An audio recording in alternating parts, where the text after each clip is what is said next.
Olá, eu sou a Ana e o vídeo de hoje é para vos falar sobre as minhas leituras do mês de setembro. Não foram muitas, eu tinha uma lista enorme de livros para ler durante setembro e eu estava a contar que durante a Feira do Livro eu conseguisse ler mais do que aquilo que li. Portanto, eu passei cerca de 6 dias em Lisboa, separados, 3 dias numa semana, 3 dias na outra, porque tinha então os eventos com a Bertrand e com as outras meninas, seja com os prints de leitura das Marias Joões, seja o evento sobre a Roda do Tempo com a Mafalda e a Faith, e portanto eu estava a contar que eu geralmente consigo ler quando estou lá, mas desta vez não aconteceu, o que significa que eu li muito pouco no início do mês. No entanto, não é assim tão pouco porque eu tenho aqui 6 livros para vos mostrar. Portanto, o resto do mês acabou por compensar o facto de eu estar a ler muito devagar no início. E portanto eu vou passar a mostrar-vos os livros que li durante o mês de setembro. O primeiro foi O Demónio das Águas Sombrias, de Stuart Turton, que eu estou até hoje para conseguir perceber como é que este livro foi escolhido para o clube de leitura, porque no meu clube de leitura a maior parte das vezes acabamos por escolher livros que até são um bocado fora daquilo que eu costumo gostar. E então este livro estava em cima da mesa, obviamente, porque eu o pus lá, mas não estava à espera que fosse escolhido. Mas foi. E a verdade é que, apesar de não ser a nível literário aquilo que as pessoas estão habituadas a ler no clube de leitura, foi um livro que gostaram de ler, apesar de ser um género ou uma mistura de géneros que a maior parte das pessoas que está no clube não gostam muito. Nós temos aqui uma história passada num barco, começa tudo antes do barco zarpar, existe um leproso que aparece e que acaba por condenar aquele barco a não chegar ao destino, e depois começam a acontecer coisas muito estranhas naquele navio e tudo isso é visto de uma perspectiva bastante esotérica e bastante sobrenatural. E portanto nós temos aqui várias coisas que vão acontecer. Aliás, ele aqui fala em 3 milagres diabólicos: o primeiro, uma busca improvável; o segundo, um roubo inconcebível; e o terceiro, um assassinato impossível de cometer. Portanto, eles à partida sabem que vão acontecer 3 coisas, não sabem o que vai ser nem que forma vai tomar, mas são 3 milagres diabólicos. E portanto eles estão a tentar perceber o que é que está por trás das coisas que estão a acontecer no navio, ou que entidade está por trás dessas coisas que estão a acontecer, e portanto nós temos aqui uma espécie de mistério misturado com sobrenatural, misturado com muitas coisas. Stuart Turton é o autor das 7 Mortes de Evelyn Hardcastle, que eu amei. Também gostei muito de ler este livro, no entanto não gostei tanto como do primeiro. Enquanto o outro acabou por me dar, assim, muito chocolatinho ao cérebro, este aqui, apesar de ser muito interessante, é um pouco mais fácil de ler e mais fácil de seguir a história. Portanto, quem achou que o primeiro era interessante, mas um bocado difícil de acompanhar, provavelmente vai gostar deste livro. É muito interessante e é os finais que o autor dá aos livros que acabam por ou fazer ou desfazer tudo o que está para trás. Há quem adore, há quem deteste. Eu acho que os finais são interessantes. Eu adorei o primeiro e portanto tinha mesmo de ler este e foi uma boa leitura, aconselho. O segundo livro que terminei em setembro foi Art Matters Because Your Imagination Can Change the World, do Neil Gaiman, com ilustrações do Chris Riddell. Isto são 3 pequenos trechos, histórias, não é uma história completa, são 3 coisas que o Neil Gaiman escreveu e que o Chris Riddell acabou por pegar e ilustrar. E portanto nós temos aqui dois autores, 2 artistas espetaculares, porque eu adoro as ilustrações do Chris Riddell, adoro tudo o que o Neil Gaiman escreve. Ele tem uma mente que é só extraordinária e portanto são 3 trechos, 3 certos, 3 pensamentos, coisas que passaram pela cabeça de Neil Gaiman e que estão aqui ilustradas e é muito interessante. O primeiro tem a ver com livrarias e... livrarias não. O primeiro tem a ver com bibliotecas e bibliotecárias. Why Our Future Depends on Libraries, Reading and Daydreaming. E portanto é uma ode aos livros que nós lemos quando somos crianças, às pessoas que nos incentivam à leitura, ao facto de a leitura moldar e abrir os nossos horizontes da forma como nós vemos o mundo. É lindíssimo, espetacular, muitas frases para tirar e sim, mesmo no ponto. Depois temos o Making a Chair, que é uma ode à procrastinação, que é basicamente Neil Gaiman tem de montar uma cadeira para poder escrever e em vez de estar a montar a cadeira está a escrever sobre o facto de dever estar a montar a cadeira para poder escrever, mas está a escrever sobre Estão a ver o ciclo que isto dá, certo? E o último é o Make Good Art, que no fundo acaba por ser aquele que dá o título ao livro e que tem a ver com se uma pessoa é vocacionada para as artes, qualquer que seja o formato, qualquer que seja o meio que use para fazer arte, deve usar e deve partilhar isso com o mundo, porque a arte é uma forma de nós vermos o mundo e de no fundo partilhar essa perspectiva e essa visão e de dar a conhecer os nossos sentimentos, a maneira como nós vemos as coisas, e é só lindíssimo. Portanto, este livro é pequenino, mas vale muito a pena. Depois tenho aqui Um Belo Dia para Morrer e Outras Histórias, do Amilcar Monteiro, um livro que eu comprei por referência da outra Mafalda. Ela tinha-me dito que eu ia gostar deste livro e a verdade é adorei. Eu não gosto muito de ler contos por um motivo muito simples. Eu gosto de passar muito tempo com os personagens e é por isso que eu também gosto de livros grandes e de sérios. Portanto, livros de duologias, trilogias, o que der para passar imenso tempo com os personagens e conhecê-las a fundo e passar tempo com elas, pronto. E portanto, os contos para mim muitas vezes acabam por estar iniciados em sítios em que eu fico com questões em relação ao que está para trás e terminam em coisas que muitas vezes não ficam bem fechadas e que eu fico com vontade de saber o que é que vem para a frente. E portanto é muito raro encontrar contos que estejam bem delimitados, tanto no início como no final. E a verdade é, o Amilcar faz isso de forma espetacular. Estes contos têm todos uma contextualização muito bem feita. Alguns são um bocadinho maiores que outros, mas essa contextualização está espetacularmente bem feita. Tanto o início, o final, as terminações, a forma como ele termina estes contos é sempre qualquer coisa de extraordinário. Tem uma das melhores últimas frases de todo sempre num dos contos que eu morri a rir. E não tem piada, mas morri a rir. E a verdade é que este livro tem muito humor, muito sarcasmo, humor negro. Dá para pensar e refletir muito sobre a vida, sobre a forma como nós vivemos, as coisas que nós fazemos, a forma como nos relacionamos com outras pessoas. E é muito, muito bom. Portanto, se tiverem interesse, podem comprar este livro através do site do Amilcar ou então através da Amazon. Eu posso depois deixar o link para o site na caixa de descrições. Portanto, vale muito a pena, por amor de Deus, vão conhecer essas histórias porque lá está, vale muito a pena. Vou ficar muito curiosa para ler outras coisas que o Amilcar escreva porque impecável. O próximo livro é Mil Tormentas, do Tony Sandoval. Vocês sabem que eu tenho andado de vez em quando a comprar alguns livros do Tony Sandoval. Os desenhos são só espetaculares, um bocadinho sombrios, um bocadinho dark, um bocadinho obscuros.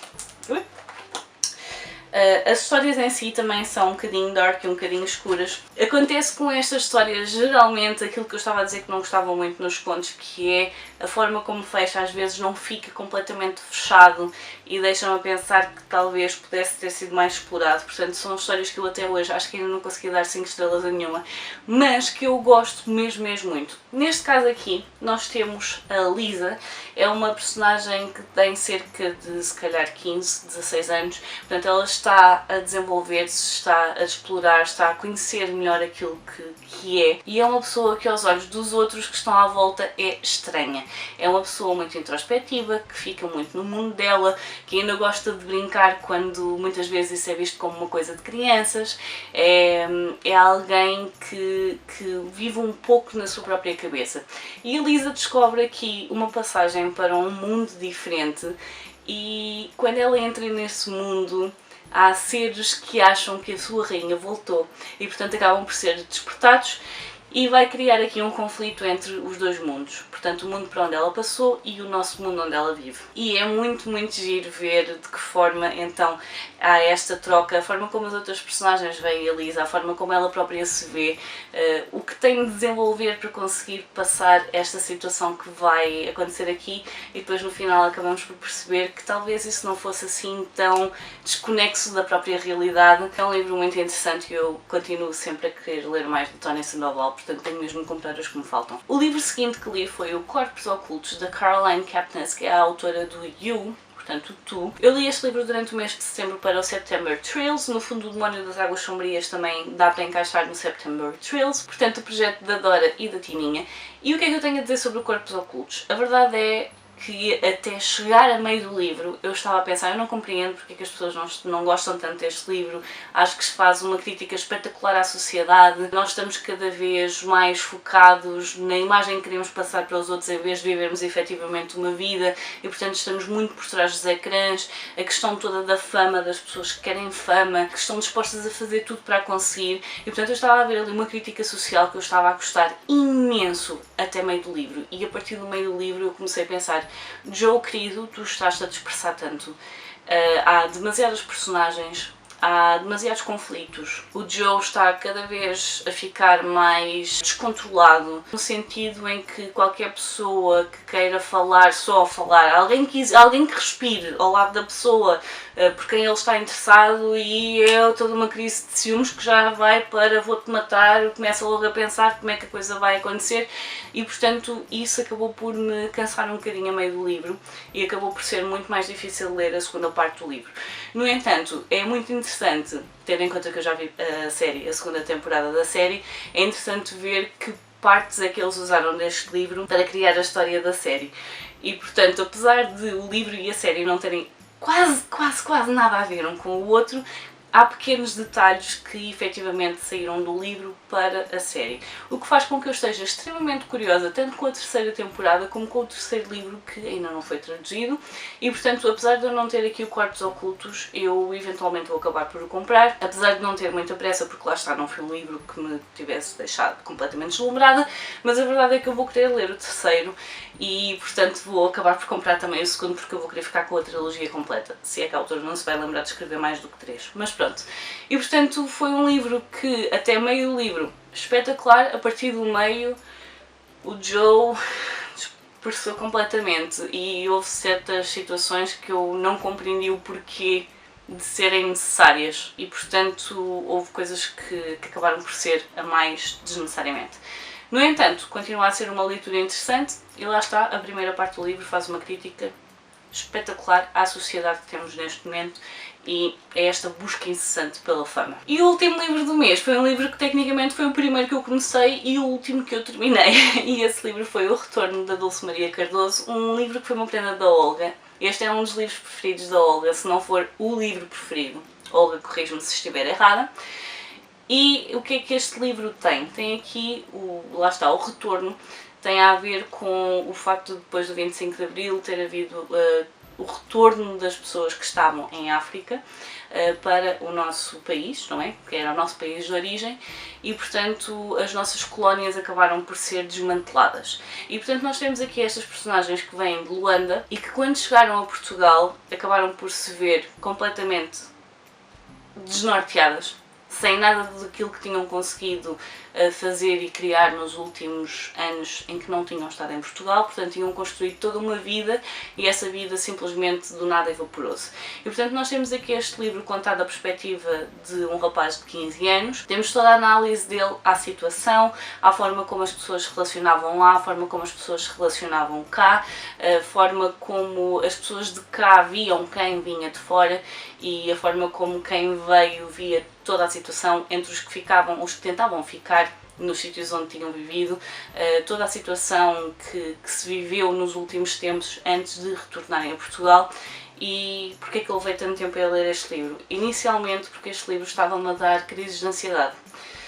A história que está aqui é uma história que eu já ouvi, não no sentido da história ser uma repetição, mas a verdade é que a Dulce Maria Cardoso conseguiu aqui recriar perfeitamente tudo o que se viveu na época e eu ouvi esta história porquê? Porque tenho família que esteve em África do Sul e que voltou depois do 25 de Abril.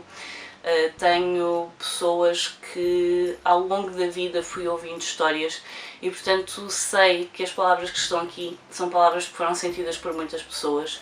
No entanto, há certas coisas que nunca são fáceis de ler ou ouvir, que eu continuo a não concordar agora e portanto, além das situações serem um bocadinho uma coisa que me estava a fazer alguma, lá está, ansiedade, estava-me a criar ansiedade, depois houve certas coisas que foram um bocado difíceis de engolir, porque eu sei que aconteceram, sei que era assim, mas o problema é que não está só no passado, infelizmente. Há muitas coisas aqui da forma como se veem pessoas que vêm de fora e como se fala sobre essas pessoas e que se calhar até já nasceram em Portugal, mas a forma como se continua a falar delas continua a ser desrespeitosa.